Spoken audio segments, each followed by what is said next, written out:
My hands on Kemp's little secret list, and guess what? The double voters all have names like Jose Garcia, James Brown. In fact, in Georgia, they claim that this James Brown voted 288 times. I'm looking closely at the lists and realizing that almost none of the middle names match. They didn't care. They got rid of thousands of Jose Garcias in 24 states. And while I'm in Georgia, I stopped at the Ebenezer Baptist Church, Martin Luther King's old church, and I run into the leader of the Democrats in the state legislature. My deep concern is that this is one more attempt to purge voters unlawfully and without adequate information, as opposed to what a Secretary of State should be committed to, which is enfranchising voters to the best of his ability. And while I was at the church, I also showed the Kemp hit list to the minister. So far, there's been very little evidence produced to show the basis for all of these voter ID laws, cutting voting in half. This is voter suppression, pure and simple. In 2018, I'm sent back down to Georgia because this time Kemp has removed a breathtaking 500,000 voters from the voter rolls. He says they don't live in Georgia anymore. Okay, you don't live in Georgia, you shouldn't vote in Georgia. So I get Kemp's new hit list and give it to the same experts who tell Amazon and Google where you live. Believe me, they know where you live. The experts run Kemp's list through their computer, and they tell me here are 340,134 voters who still live at their legal voting address. In 2018, Kemp is Secretary of State, so he's in charge of the voting. So he knocks off all these legal voters while he's running for governor. I tried every way conceivable to talk to Kemp about the voter purges, including filing a lawsuit.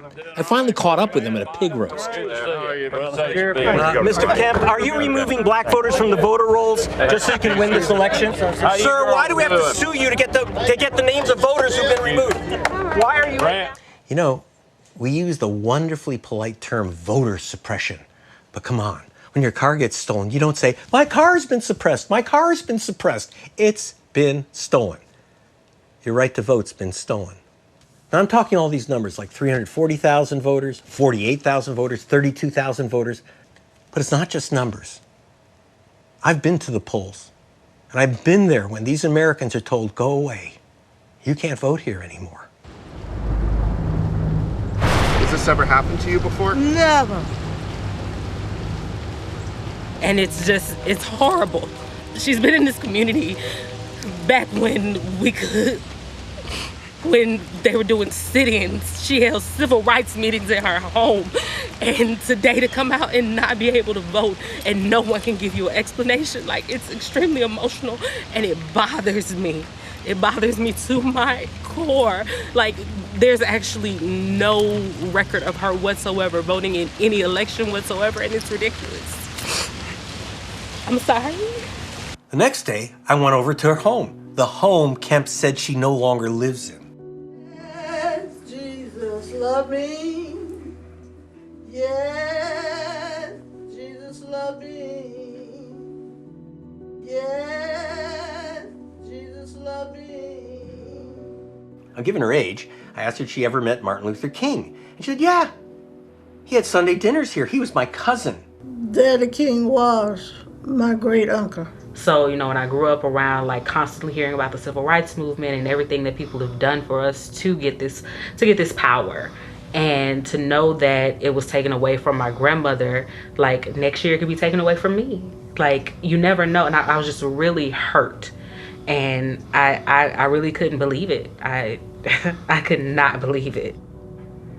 Since I was about 5, I've been going with her to vote every year, like, religiously. And she always made sure I got my voter sticker. You gotta get your sticker. So it's like you were disappeared, like you were not even a person anymore. That's what I said. I was dead and gone, buried. But I'm still on top of the earth by the help of the Master. Now, what could possibly be the excuse for canceling the votes of Christine Jordan, Major Turner? The politician's excuse is always the same: voter fraud. Evidence of voter fraud. We have numerous double voters. Millions of ballots all over the country.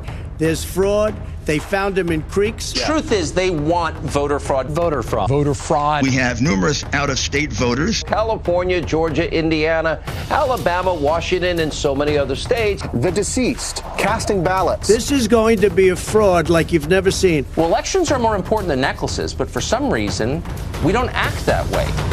It's a fraud. Now, President Trump claimed there were thousands of illegal voters in Georgia. Where did Trump get this crazy idea? I led the fight to aggressively investigate all allegations of voter fraud. Stop voter fraud. Stop potential voter fraud. Kemp arrested dozens. He's accused thousands. He's canceled the registrations of over 500,000 suspect voters, but not one. Not a single voter has been convicted of attempting to cast an illegal ballot. Now, I'm not saying there's no fraud ever.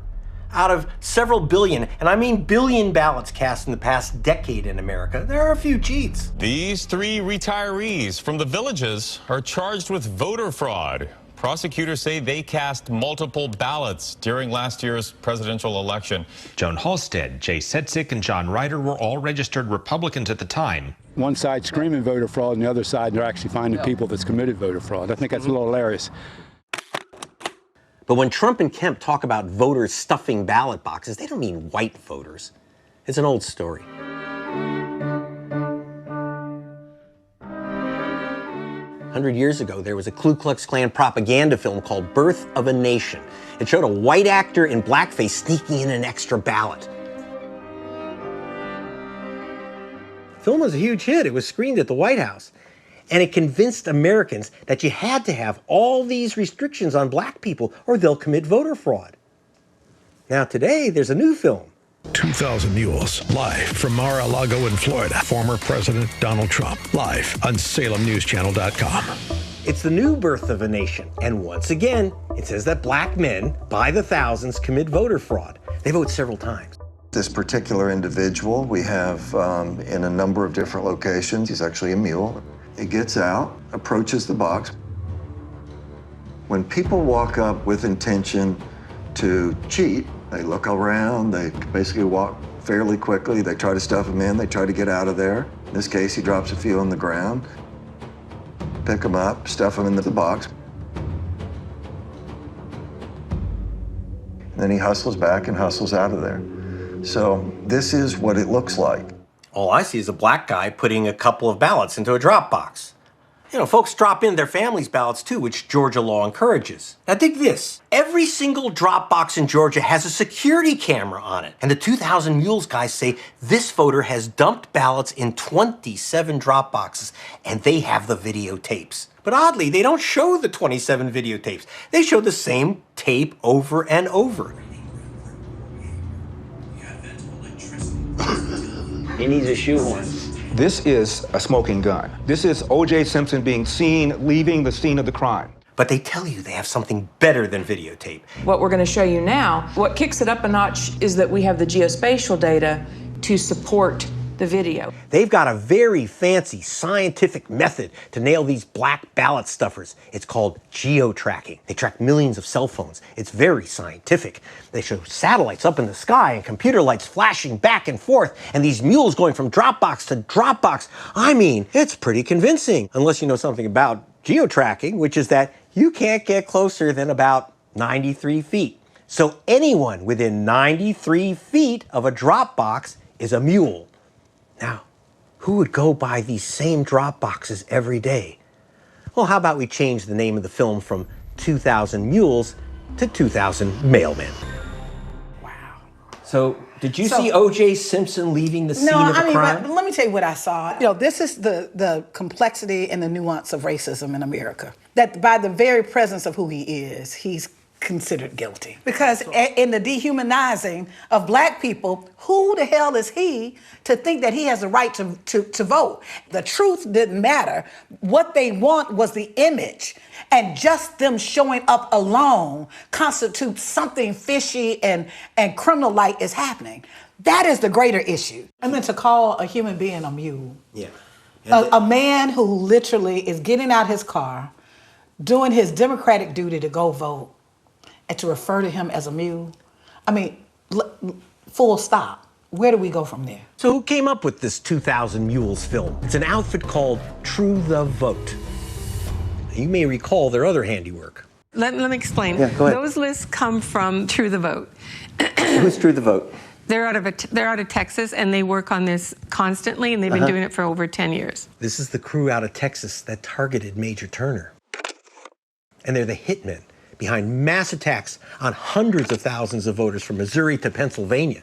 I hunted down the source of True the Vote's cash to Milwaukee, to the doorstep of their uber right-wing billionaire backers, the Bradley Family Foundation. Now, the Bradley Foundation secretary is Cleta Mitchell. Mitchell's being subpoenaed by Congress for her role in the January 6th insurrection.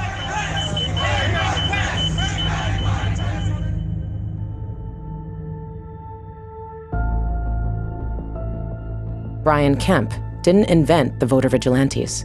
The challenge game goes back to 1946 to a character named Eugene Talmadge. Talmadge was the Ku Klux Klan's candidate for governor of Georgia. Well, we had lots of fun out of the campaign. You know, in this campaign, they accused me of practically everything except a capital offense. But he had a problem. Talmadge's enemy, Franklin D. Roosevelt, promised to protect the votes of black soldiers who'd fought in World War II. Talmadge's response? He told his gang in white sheets to fill out printed sheets, challenging individual black voters, claiming they didn't live at their voting address. Governor Brian Kemp's crew has now replaced white sheets with spreadsheets. Instead of challenging just one black voter on a single sheet of paper, the new vigilantes have gone digital, submitting spreadsheets challenging thousands of voters at the push of a button. Talmadge won the Georgia governorship, but even in 1946, his racist tactics disgusted Americans, from Dr. Seuss to the FBI. The Federal Bureau of Investigation sent in agents who uncovered a, quote, gigantic conspiracy scheme to deprive the Negro the right to vote. The FBI wrote in their files that the entire list of Negro registrants was challenged. And they found that challengers did or did not challenge registered Negroes on the basis of actual knowledge. But Kemp's new law allows you to challenge thousands without knowing any of them. The feds were about to indict Talmadge, but before he could be arrested, Talmadge had a fatal collision with a bottle of bourbon. You could expect anything from Gene Talmadge, because to begin with, Gene Talmadge was an alcoholic. He was probably 2/3 drunk 2/3 of the time he was in office. At age 13 or 14, I was working as a bartender. I worked at the Henry Rader Hotel, and that's where he would do his drinking. And they would come by the hotel and get him and take him out as a dead person on a cot and take him back to the governor's mansion.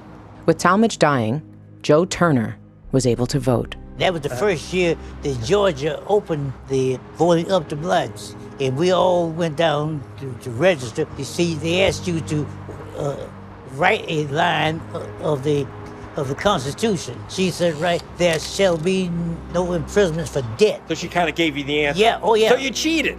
No. I followed the instructions. I see, okay.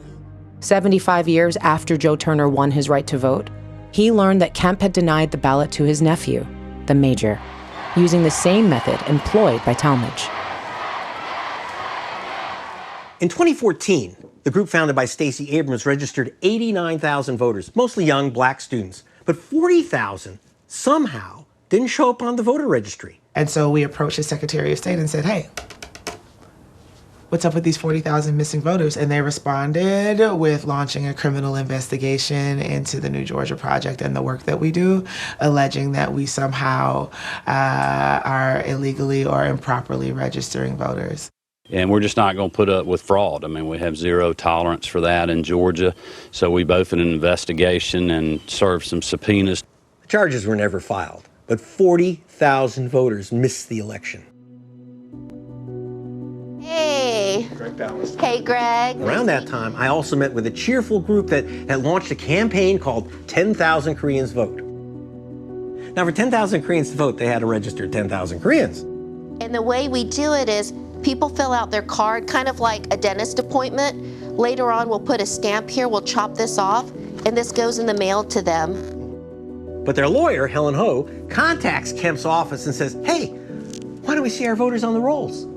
Kemp's response? Police department, search warrant! Open the door! He sent in the RoboCops to raid the group's office and threatened these elderly Koreans with long prison sentences.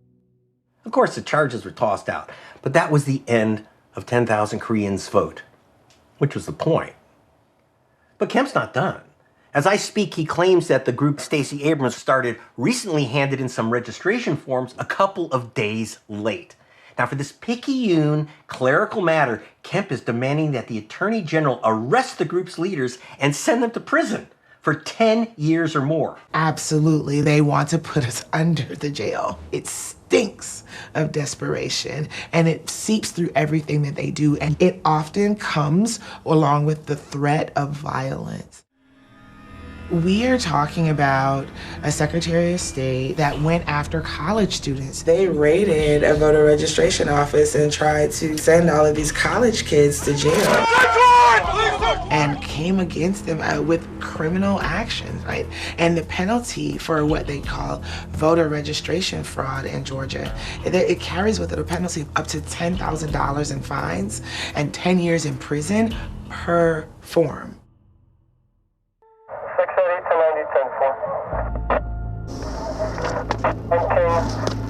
I again was doing what I do, talking to people everywhere I see them at. Hey, have you voted? Ms. Pearson? Yeah. Not everybody likes that I'm doing it. Olivia Pearson's mother led the county's NAACP. My mother sued the city of Douglas to get more representation on the city council. After years of registration drives, Olivia became the first Black woman to win election to the council. When I received the letter in 2016 from the Secretary of State signed by Brian Kemp. Kemp used his power as head of the state election board to have Olivia charged with the felony crime of interfering with voters.